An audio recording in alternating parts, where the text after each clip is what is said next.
Hebu nikuulize swali.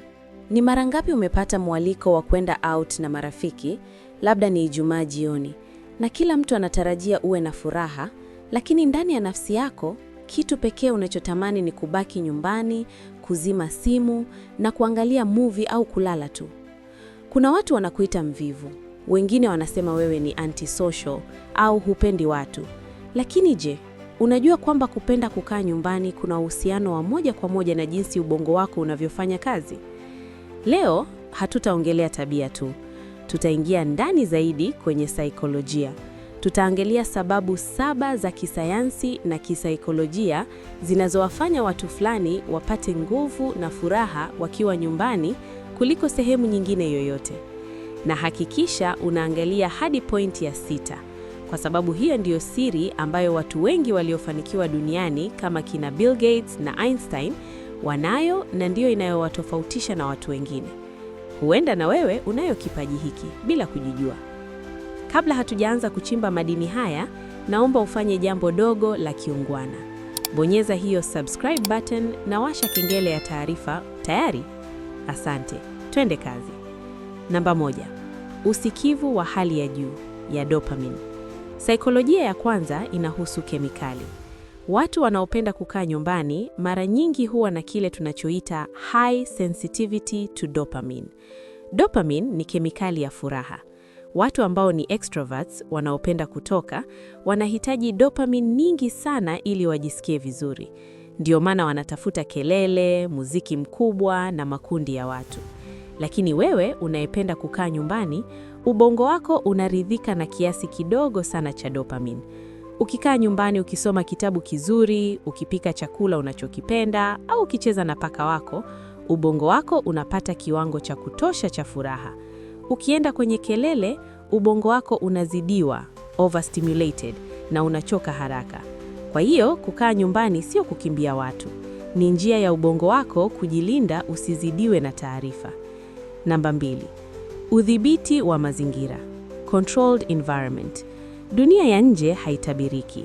Kuna foleni, kuna watu wenye hasira, kuna hali ya hewa mbaya, kuna gharama zisizotarajiwa. Kwa mtu anayependa kukaa nyumbani, nyumba ni safe haven, kimbilio salama. Kisaikolojia, kukaa nyumbani kunakupa hisia ya control. Unajua wapi chakula chako kipo, unajua joto la chumba litakuwaje, unachagua nani aingie na nani asiingie. Hii inapunguza sana kile tunachoita background anxiety, wasiwasi wa chini kwa chini ambao watu wengi wanatembea nao bila kujijua. Wanaopenda kukaa nyumbani wanatumia mazingira yao kama tiba ya kutuliza akili, self-soothing mechanism. Namba 3. Nishati ya ndani, social battery conservation.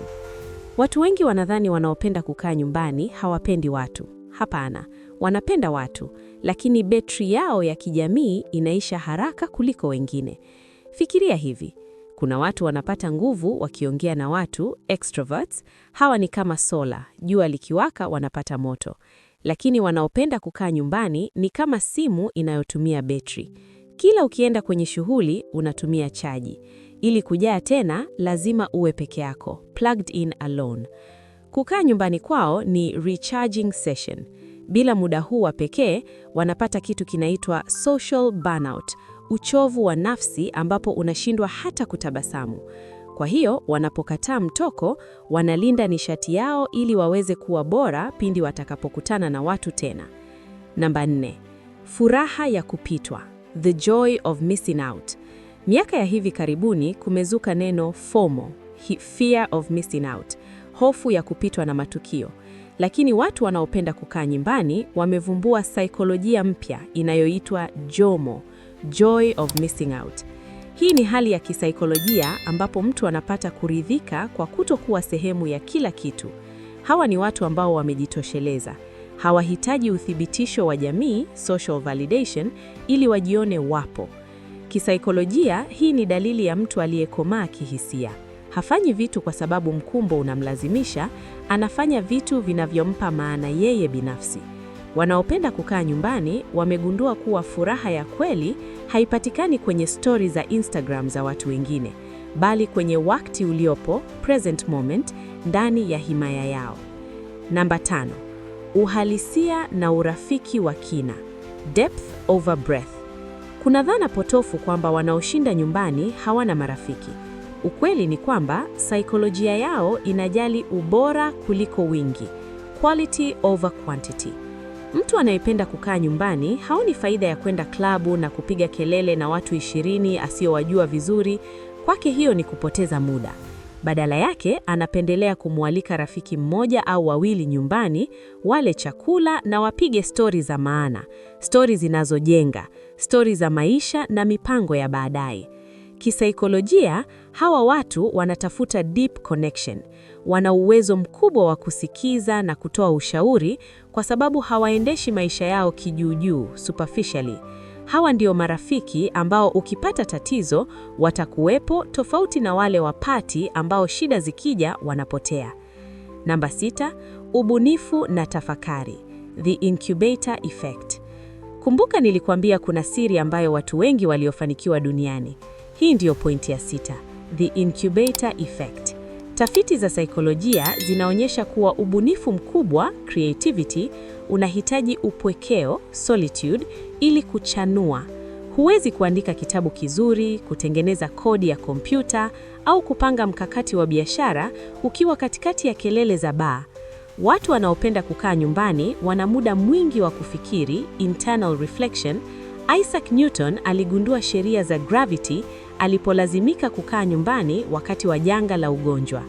Waandishi wakubwa, wavimbuzi na wafanyabiashara hutumia muda wa kukaa nyumbani kama lab ya kuchakata mawazo yao. Kama wewe unapenda kukaa nyumbani, inawezekana una mawazo makubwa sana yanapita kichwani mwako ambayo unahitaji utulivu ili yatoke duniani. Hicho ni kipaji, sio mvivu. Namba 7, kujitegemea kihisia. Emotional independence. Watu wengi wanaogopa kukaa nyumbani peke yao kwa sababu wanaogopa kukutana na mawazo yao wenyewe. Wanaogopa ukimya. Ukimya unawalazimisha kufikiri matatizo yao. Lakini mtu anayependa kukaa nyumbani, a homebody, amejenga urafiki na nafsi yake. Haogopi ukimya, anaweza kukaa na mawazo yao bila kuchanganyikiwa. Kisaikolojia, hii ni nguvu kubwa sana. Inamaanisha furaha yako haishikiliwi na mtu mwingine, haishikiliwi na tukio la nje, inatoka ndani. Watu hawa hawayumbishwi kirahisi na maneno ya watu au stressi za nje kwa sababu wanayo inner peace ambayo wameijenga kupitia muda mwingi wa kuwa na wao wenyewe. Kwa hiyo ndugu mtazamaji, kama wewe ni mtu ambaye mara nyingi unajisikia hatia ukikataa mtoko ili ukae nyumbani, nataka uondoe hiyo hatia kuanzia leo. Kupenda kukaa nyumbani sio ugonjwa. Ni ishara kwamba unajua jinsi ya kulinda nishati yako, unajua jinsi ya kujiridhisha na una ulimwengu wa ndani ambao ni utajiri sana. Dunia inahitaji watu wanaotulia, wanaofikiri na wanaweza kutengeneza mazingira ya amani katika ulimwengu uliojaa vurugu. Lakini kumbuka, kila kitu kinahitaji kiasi.